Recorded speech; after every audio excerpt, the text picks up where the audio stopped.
This is a French company that has a huge influence in the zone and is interested in having a Libya that is controlled, because there are countries that has political, economic, and political intrusion on behalf of France. It's not a coincidence that France is involved in all of this. And now, so there is a complexity on the economic, military, political realm, where, of course, the leading problem is having control of oil, gas, migration, but above all, there is a strategic vision of the African Horn towards the Atlantic, where France wants to have total influence, and it's not usual that they have over 15,000 people in the African Sacrep looking at Libya all the time. So I think that we should not undermine this country that has been able to take over great part of the oil richness, and of course, although Tripoli is still governed by the other side, with the support of Turkey, Qatar, but here we still need much more. And to talk about the need of not having this need, and let's not forget that that what they want is to fragment this country. They're not interested in having a unity government. And of course, foreign governments could have influence in these countries, not only Egypt or United Arab Emirates, but we have other countries like Turkey, Italy, the European Union itself. Thank you very much, Pablo. Let's go to Juan Manuel Flores. Pablo was giving us an X-ray, a very precise picture of what is going on today. And when we speak of Khalifa Haftar, we are speaking of United States, that is next to Egypt. We're speaking of France. And when we speak of the support of UN, we are speaking of Qatar and United Arab Emirates. So, in legitimacy, if we had to speak of one or the other, here the government of Tripoli would be winning. But how much force does the Serash government have right now, bearing in mind that practically the major part of the political force is in hands of Haftar?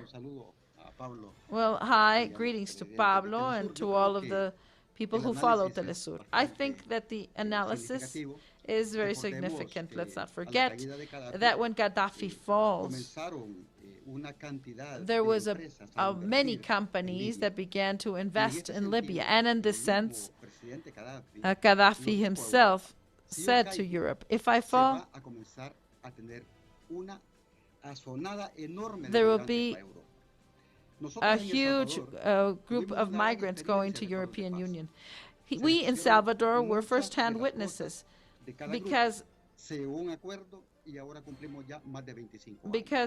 regardless of did we have agreements, things don't go through. And Libya is different. Libya has lots of resources, and they have fossil water, which is the biggest water reserve, as well as natural gas and other minerals. So why do I think that there's not going to be a national reconciliation?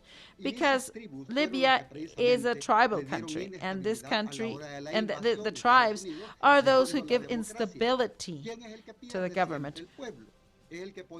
So, of course, it's the people who put the sacrifice and all of the dead people, and who takes advantage? The big companies, the transnationals, who are those who try to push these events so they can keep the instability going on.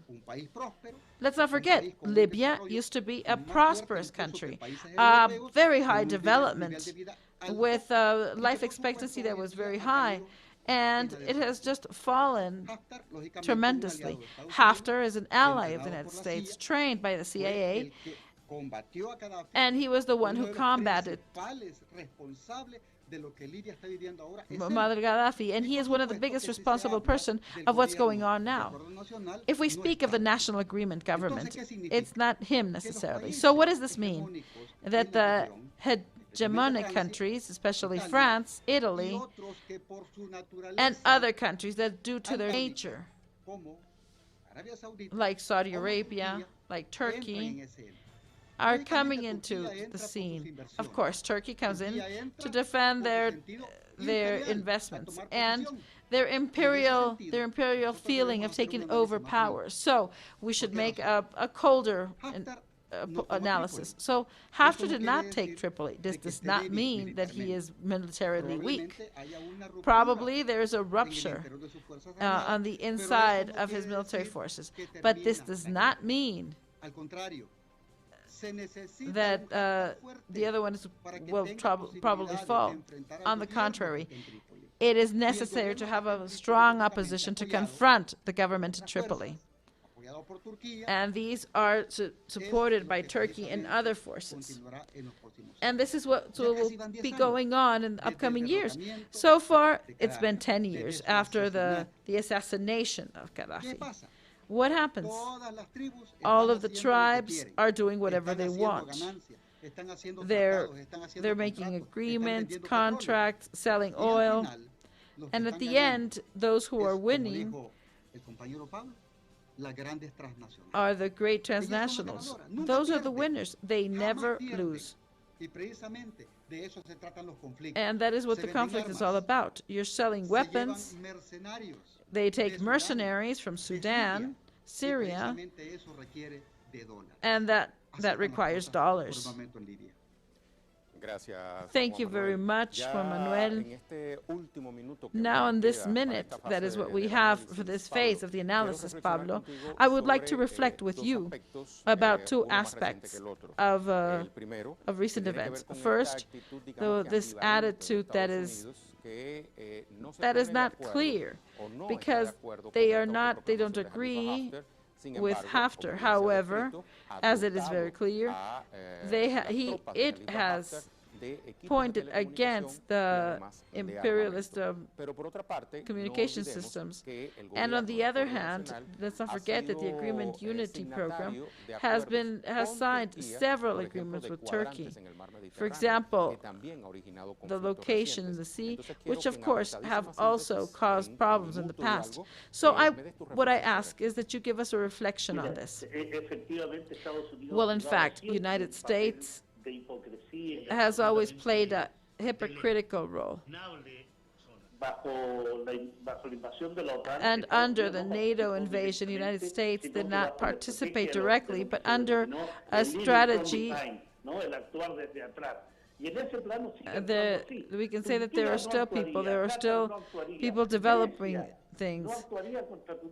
Greece would not act against Turkey because they see that the position doesn't help them at all. So here, there are more interests beyond the natural gas, the minerals, and the oil. And the United States just tries to divide and conquer. So either you get them to agree with the group, or they have a total rejection.